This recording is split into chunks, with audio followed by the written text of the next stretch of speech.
Good morning, everybody. Glad to be back with you this morning. Trevor is out of town today, so I have PJ here with me. PJ has been our guest before. She is also an agent at Moorfield Real Estate, and she's been there 7 years. Yes. Yeah, so she's very aware of what's going on in Nash and Edgecombe County and surrounding. PJ is one of my good friends, so I'm excited to have her here with me today. All right, PJ, let's get into it. Yes, and thanks for having me. I'm excited. Yes, I'm so excited you're here. Yay. So yesterday when PJ and I were preparing for today's show, we talked about a few things that sometimes Trevor pulls and sometimes, we have a guest, but we wanted to look at the number of active homes in Nash County and Edgecombe County. Yes. Share it with us. How many do we have active right now? Yeah, so today we have 200 active in Nash County and then 87 active in Edgecombe County, and that's just the counties as a whole, not specific towns. And you remember when there were 1,000 active. Yes. Trevor talks about when there were 1,000 active. So yeah. 200 is such a small number compared to that. Mm-hmm. I think the smallest I remember hearing was about 120 back during the peak of COVID. And then it's, kind of come to a more normal number. Mm-hmm. Now, I thought what was super interesting about these numbers is the percent of new construction. Yes. Drum roll, talk to us about new construction. Yeah, so in Nash County, again, just the county as a whole, there are 90 new construction, so that's about almost 50%. Yeah, 45% of the 200. Crazy. That's crazy. Mm-hmm. And then in Edgecombe County, it's a little bit less. It was 14 new construction, so that's about 15%. Okay, which seems like a more normal number, yeah. So then, of course, we started talking about that new construction number, and I mean, this is certainly something that we've talked about on previous shows, but why do we think this is happening? So we really think it's just the sprawl from Raleigh coming, the triangle. It's more affordable to live here. It's an easy drive. And not just the triangle, but like other surrounding areas as well. Particularly because so many people have to commute 1 day a week or 2 days a week, but rarely 5 days a week anymore. So It certainly has changed the game. So that percent of new construction certainly impacts when we look at, and we've talked about a lot on the show, price per square foot. So let's talk about price per square foot for new construction in our area. Yes. So the average ranged between $185 and $240 a square foot. I think it really depends on the type of new construction, the builder, and then also the neighborhood. So obviously, we kind of took a deeper dive into this new construction, and there wasn't necessarily, there's certainly a lot of D.R. Horton, but it wasn't in Four Seasons, but it wasn't just one builder that had 50% of that new construction in Nash County. And that was really interesting when we were looking at that yesterday. It just, because we were like, okay, what are the bigger ones? Yep. But, there's several. There's like some smaller ones, but then you still have the D.R. Horton and not whatnot, But it would be, honestly, it would be kind of tough for our community if we did not have this new construction happening. It would. Especially because when you think about it, we were talking about it a little bit ago. If you boil it down, you have 110 resale houses in Nash County, which is not that much. No, particularly when you hear people talking about the growth that's happening, around Spring Hope and obviously Nashville, and then Rocky Mount obviously is far east in Nash County. So just really cool. All right, so then we talked about something that all sellers are interested in, whether it's new construction or resale, but average number of days on market. Yes. So let's talk about what the average is right now, PJ. So the average is, I think it's 66. 66. So about 2 months. Yeah, so just over 2 months. And I remember when we were talking last night and you pulled the ranges, there were some that were 2 days that had closed, and of course there were some that were well over a year. Yeah. And new construction sometimes is skewed slightly because they'll post it before the home is completed. But 66 average days on market, and that included resale and new construction. In all price ranges, too. In all price ranges. Good point. In all price ranges. So I think you pulled a $29,000 house and $1 million house. So you just pulled everything available. which is honestly really helpful if you're considering putting your home on the market or you're looking for a home, to think about 66 days on market, you know, back when there was an average of less than 30. Yeah, well, yes, but less than 30 certainly was an average. So, you know, it's ticking up. And we talked about this and why it's so important for sellers to price their home well. Correct, yeah. So talk to us about how I know this, but it'd be helpful for everybody else. What are some ways that we recommend pricing homes? Yeah, so obviously we will go in and we'll look at the comps in the neighborhood, but it just depends on what's sold in that neighborhood. And if it's in a neighborhood. Right. It could be like in the county and nothing around it in a mile has sold. So then you have to expand, and you might be comparing it to a larger house or smaller house, different years built.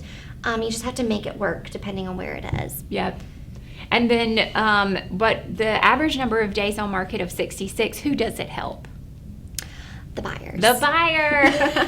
So a seller, it's a little trickier these days to manage expectations necessarily for a market that many sellers remember from 2 and 3 years ago, or even a year ago. Yeah. But certainly this is advantageous for buyers. And does it mean necessarily that prices have dropped? No. It just means they're not skyrocketing up like the past several years. Right. And I also think, buyers are still buying, obviously. They're still moving into the area. They're still outgrowing their houses and needing a new space. But I think interest rates are giving them a pause and being like, okay, well, I'm approved for this, but what do I actually want to spend? What's my monthly payment? Thank goodness they came down last week, though. Thank God. Thank goodness. So, in fact, Dave Ashman, who's been on the show a few times, was able to share with us last week during our monthly meeting that conventional FHA were both below 7%. As long as, someone has a strong credit score, we're both below 7%. And so that, that's certainly nice to assure that. Well, and I had a buyer the other day get approved. Now, I don't know what type of loan it was, but it was 5.9%. Nice. Which is fabulous. Well, certainly it matters how much they want to put down, too. Yeah. All right, we can't have PJ on the show and not talk about investments. And I feel like whether you're home owner and you're considering renting your home, or you are a first-time investor, or you're a long-time investor, the two typical ways that I hear PJ talk with her clients about investment is flip. Yeah, or buy and hold. Or buy and hold. So PJ, let's talk about what some of your investors look for when they look for flip properties. For flip, you're really looking at initially price per square foot, like how low can you get it, and then you want to know how much you can get in it, and then, based on the neighborhood. Yeah, based on the comps and like once it's fixed up. So that's called the ARV, the after repair value. And did everybody hear that? After repair value. Yep. And then you also want to look at, after all your other expenses, how much can I actually net?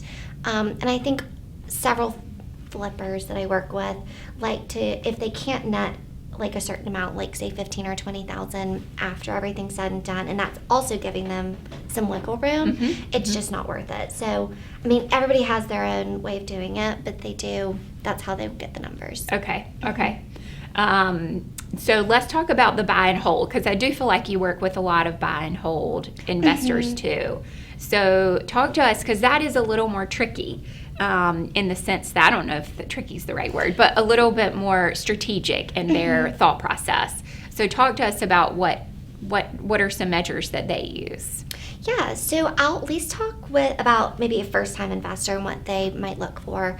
And I think the 1% rule is really big. So they're looking to make sure that they can rent it for at least 1% of what they have in it. Example would be if at the end of purchasing the home, paying the closing cost, and then doing the work to the home, they now have a $200,000 home. Then they want to be able to rent it for $2,000 a month. And so I know sometimes for investment properties, when you relist them, you'll list them based on rental income. Right. And a lot of times I do that if, like we were talking about with comps, if there's nothing sold in the area, or if the comps are lower and the money generated is more than what the comps are saying, then we do it based on income. Because you have right now a duplex listed. Mm-hmm. And so talk to them about how you price that. So for sellers, it's a little bit different because obviously you want your sellers to be able to get as much as they can. And so we did look at income, but we also looked at comps at the same time. And that neighborhood was able to support it. So we did a mix of pricing there. Nice. Okay. Mm-hmm. I just feel like every time you are at a ball game, for me, that's what I've been doing so much lately with my 9 and 7-year-old, or at a party or at church. People are always so interested in investments, and it is unique, but then it's not really unique because most of them have a specific formula that they're just trying to make it work. It's very non-emotional. Right, which is wonderful. I have a property listed right now, and PJ brought an investor, and they brought back an offer, and it's based on exactly these measures, and hopefully we're going to be able to make it work out for both sides. Yes, that'd be awesome. All right, PJ, what was my other thing I was going to ask you about? Help me out. I'm trying to think. Gosh, I'm blanking on I it. know. We had so much to talk about today. Well, let's see. So this coming weekend, I am doing some open houses, and I imagine there's several open houses around the community. Mm-hmm. It feels like it has been open house season this spring, don't you think? Oh my God, and I have a few listings, or one in particular. I've done open house after open house after open house, which is great. Yep. I mean, we're really actively trying to help our sellers get it sold. Yep. And I feel like those are so helpful. So when people are just starting to dabble in, do I want to buy a house, and do I like this neighborhood, and do I like this construction type, open houses are very helpful to be able to, visit. Right. But it's also so helpful for those people who are listing the home to gather feedback. The feedback is free. It's usually anonymous because these people are, maybe in and out, and sometimes they'll be really interested in the home, but it certainly helps your seller get an idea of, really what the market is sharing, specifically as it relates to those 66 days on the market, because anytime we can reduce it, it's good. Oh yeah, it's really good. Yeah, I've had one for a home not too far from here, and we've had several, and that's where we've been able to glean the information more so from buyers regarding the price, and is the price fit the feel of the home and the neighborhood. We did talk about, speaking of that, price per square foot as it relates to new construction. And not that price per square foot is everything, because it's not. It's not, yeah. It's just, unfortunately, one of those measures that I feel like buyers care about even more than anybody else. And really, it's the buyer who's buying right now, not the buyer who's purchased, and not someone who lives in the home, but the buyer who's buying right now feels like they're trying to get a deal. Do you think so? 100%. And I think, obviously, there's a lot of factors going into that, but they have more time to kind of think about what they're buying now versus when I was helping buyers in 2021. That was crazy. Right. However, I still feel like there was one, not that long ago, Melissa listed, and it had multiple offers within 3 days because it was priced very well to begin with. Right. I know what I wanted to tell. Oh yeah, go ahead. I know what I wanted to tell you. We forgot was when we talked about the sprawl at a Raleigh. So when you're talking with an agent, something that PJ and I both do, and Trevor does too, is we pay for access to our local MLS, which covers, I think, 21 counties or 28 counties.